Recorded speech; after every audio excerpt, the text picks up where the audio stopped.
দেখো বন্ধুরা, তোমাদেরকে আমি আজকে অদর্শনীয় একটা জিনিস দেখাবো। দেখো, এই যে আমি এর আগে ভিডিও পাঠিয়েছি, মেয়ে বাচ্চা হলে কিন্তু অবহেলা করবে না। দেখো, মেয়ে হয়েছে বলে তাকে গোলাপের পাপড়ি দিয়ে দেখো ঘরে নিচ্ছে। দেখো, অবাস্তব, দেখে কত ভালো লাগছে। তাই বলছি না, ছেলে মেয়ের মধ্যে কোনো ভেদাভেদি নেই। মেয়ের মুখ্য মর্যাদা দিচ্ছে, দিয়ে তারা ঘরে তুলে নিচ্ছে। এই দেখো,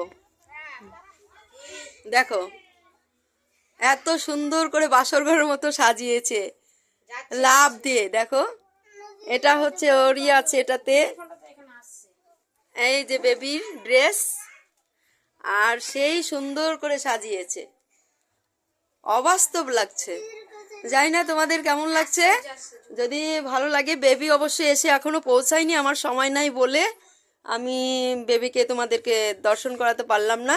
তোমরা আশীর্বাদ করবে এই বেবি যেন ভবিষ্যতে বড় হয়ে দেশের মুখ উজ্জ্বল করতে পারে।